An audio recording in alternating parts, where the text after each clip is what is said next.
आज अपने similarity topic का डीपीपी वन का क्वेश्चन 4 करेंगे। तो क्वेश्चन है, in the figure given below AP equal to twice of PB and CP equal to twice of PD. तो दो पार्ट है। पहला पार्ट है, prove that triangle ACP is similar to triangle BDP and AC is parallel to BD. और दूसरा part है, if AC equal to 3.6 centimetre calculate the length of BD. तो अपने पहला पार्ट करते हैं। तो पहला पार्ट करने के लिए एक बार देखते हैं कि अपने को दे के रखा हुआ है एपी का वैल्यू ट्वाइस ऑफ पीबी है।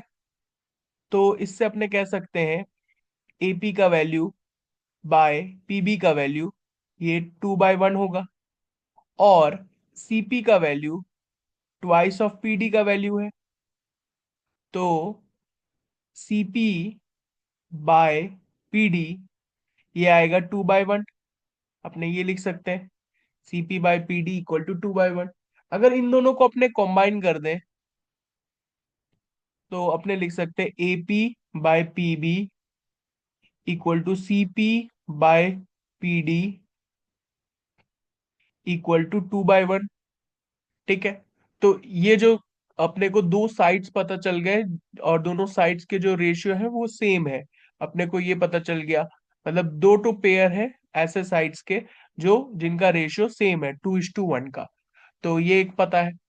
तो अपने प्रूव करना स्टार्ट करते हैं सिमिलर ट्राइंगल एसीपी और ट्राइंगल बीडीपी। तो अपने को एक डेटा तो पता ही है क्या, कि AP by PB equal to CP by PD equal to 2/1। ये अपने को पता है। और एक और जानकारी जो अपने देखते हैं फिगर से वो है कि जो ये एंगल फॉर्म होगा एंगल एपीसी और एंगल डीपीबी, ये दोनों एंगल बराबर होंगे वर्टिकली ऑपोजिट एंगल होने के कारण। तो अपने लिख सकते हैं angle APC equal to angle BPD. इसका रीजन क्या है, वर्टिकली ऑपोजिट एंगल, वर्टिकली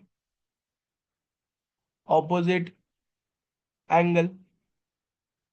तो इससे अपने क्या कंक्लूड कर पाते हैं, यहां से कंक्लूड करते हैं therefore triangle A C P is similar to triangle B D P by S A S axiom, side axiom.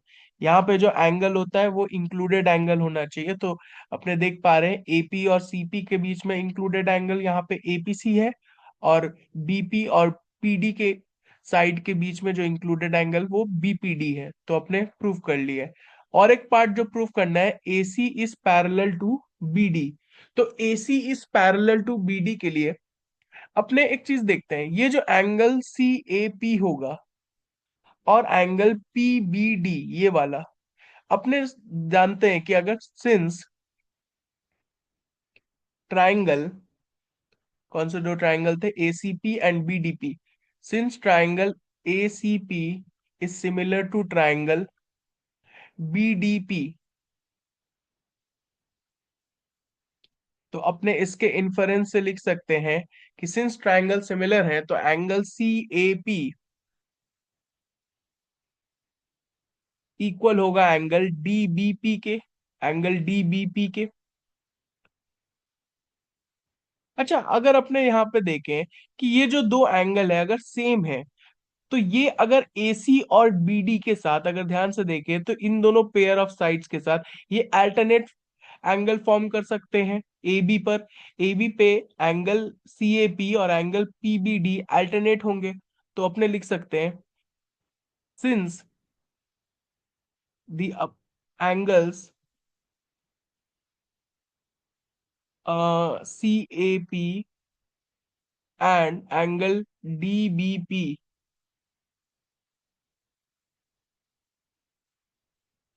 are equal and alternate angles,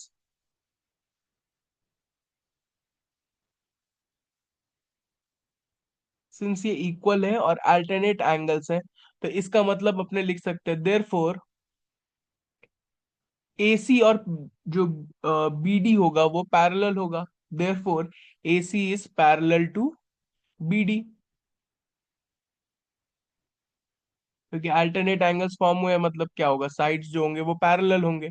तो ये भी हम लोग प्रूफ कर लिए। फिर अपने सेकंड पार्ट करते हैं। सेकंड पार्ट में क्या बोला हुआ है?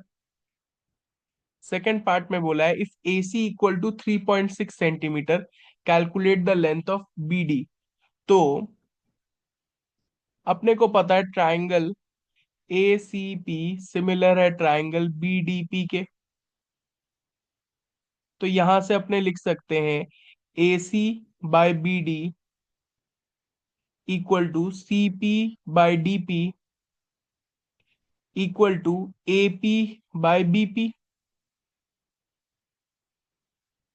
तो अपने को AC पता है 3.6 है, BD निकालना है हमें, और अगर अपने देखें AP/BP या AP/PB का वैल्यू अपने को पता है 2/1 के रेशियो के बराबर है, तो यहाँ पे अपने 2/1 लिख देते हैं डायरेक्टली। तो यहाँ से BD कितना आ जाएगा, 3.6/2 हो जाएगा, मतलब 1.8 सेंटीमीटर। तो ये भी हम लोग का आंसर निकल गया। तो अपने फर्स्ट पार्ट में ट्राइंगल ACP और BDP को प्रूव कर लिए SAS एक्सियोम के कारण, यहाँ पे प्रूव हो गया। और फिर अपने AC और BD को पैरेलल प्रूव कर लिए हैं, और फिर अपने BD का वैल्यू भी निकाल लिए सेकंड पार्ट में 1.8 सेंटीमीटर। तो हम लोग का क्वेश्चन कंप्लीट हो गया।